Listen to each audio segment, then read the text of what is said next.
वकील शर्मा जी के घर शादी थी, उनकी बेटी का बारात आना था। रात के 12 बजे उनके घर बारात आती है और बारात जब आती है तो पूरे डीजे उजे के साथ 12:30 बजे रात में बारात यहाँ पहुँचती है और डीजे में लोग डांस कर रहे हैं, नाच रहे हैं, गा रहे हैं, झूम रहे हैं। एक डीजे बारात के साथ आई और दूसरा डीजे वकील शर्मा जी ने अपनी बेटी की शादी की खुशी में कर डाला।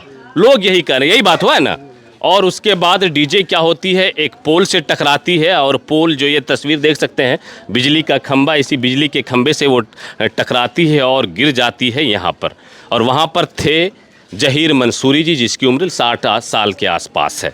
अब गांव में, इस छोटे से गांव में दो डीजे बजेगा एक साथ, तो लोग तो देखने के लिए निकलेंगे, क्योंकि डीजे की धुन, डीजे की आवाज़, डीजे का जो साउंड होता है वो कितना हाई होता है पता है। और 10 बजे के बाद डीजे बजाने का अलाउड भी नहीं है। ये प्रशासन लगातार लोगों को अपडेट देती रहती है, लोगों को इन्फॉर्मेशन देती है कि 10 बजे के रात के बाद डीजे नहीं बजाना है। लेकिन यहाँ 12:30 बजे रात में डीजे बज रहा था, एक नहीं दो की तादाद में। और उसी में ये बिजली का खंभा डीजे से टकरा कर यहाँ पर गिरता है और जहाँ पर जहीर मंसूरी साहब की मौत हो जाती है। दूसरा चीज़ ये, उनका घर भी है जहीर मंसूरी साहब का। दूसरी बात कि इस गाँव वालों ने अपने ऊपर ही एक प्रतिबंध लगा रखा है। इस गाँव वालों ने ये नियम बना रखा है कि गांव में कोई डीजे नहीं लाएगा, ना ही बजाएगा। यही बात है ना। आप लोग ने प्रतिबंध बना रखा है, नियम बना रखा है कि नहीं लाएगा, या आप लोग नहीं लाते हैं, तो वो डीजे कैसे आया? अरे वो सब वो लोग ले आते हैं, आप लोग लेकिन नहीं लाते हैं। जो लाता है उसके ऊपर जुर्माना 15,000 10,000 का जुर्माना है मेरे सबके ऊपर, है ना। हाँ, ये चीज़ें हुई कि जब गांव में प्रतिबंध तो था ही, रात के 12:30 बज रहे थे, डीजे आता है एक नहीं दो की तादाद में और डीजे इतना धूम मचाता है कि सभी लोग निकलते हैं दरवाजे पर कि इतनी आवाज़ हो रही है। और उसके बाद इस घर में आज मातम पसरा हुआ है। अब देख सकते हैं यही वो घर है जहीर मंसूरी साहब का, जो कि बिहार के बांका जिला के धोरैया प्रखंड का ये गाँव है। गाँव का नाम है बैजनाथपुर। बैजनाथपुर वालों ने अपने ऊपर ही एक नियम बना रखा है कि भैया हम लोग गाँव में डीजे नहीं लाएंगे और डीजे नहीं बजाएंगे। लेकिन ये लोग नियम का फॉलो करते। वकील शर्मा जी ने नियम का फॉलो नहीं किया। दूसरी बात, रात के 12:30 बज रहे हैं तो डीजे, तो सरकार भी यही कहती है कि 12:30 बजे 10 बजे के बाद डीजे नहीं बजाइए। अब सवाल आखिर के 2 किलोमीटर की दूरी पर यहाँ से थाना है। क्या पुलिस की जो गाड़ी होती, जो नाइट पेट्रोलिंग करती है, मेन रोड पर ये गांव है, तो 2 किलोमीटर की दूरी पर पुलिस को पता नहीं चला कि एक गांव के अंदर 12:30 बजे रात में दो डीजे बज रहा है।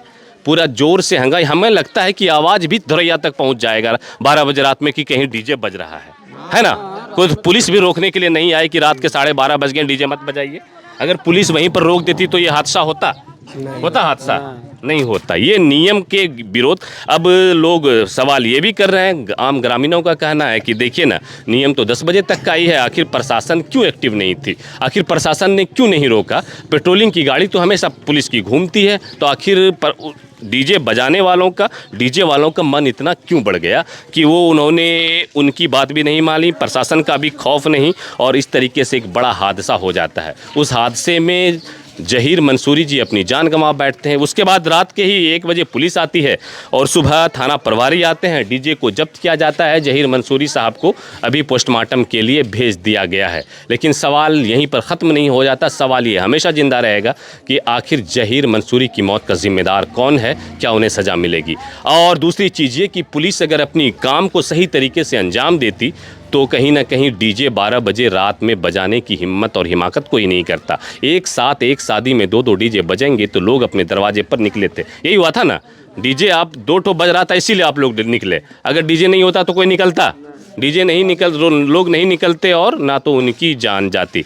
इस तरीके से एक हादसा इस गांव में पूरी तरीके से मातम छाया हुआ है।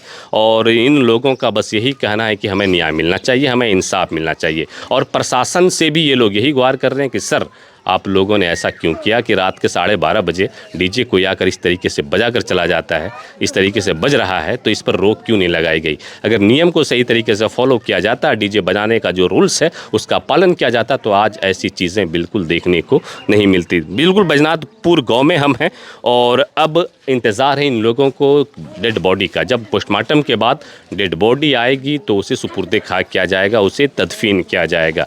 लेकिन सवाल ये जिंदा रहेगा कि आखिर थाने से महज 2 से 2.5 किलोमीटर की दूरी पर बसा हुआ गांव बैजनाथपुर, जे एक घर में शादी, वकील शर्मा के घर में शादी, और उस शादी में एक साथ 2-2 डीजे बज रहे थे, तो प्रशासन के कानों में जूं तक क्यों नहीं रेंगी? ये सवाल हमेशा जिंदा रहेगा।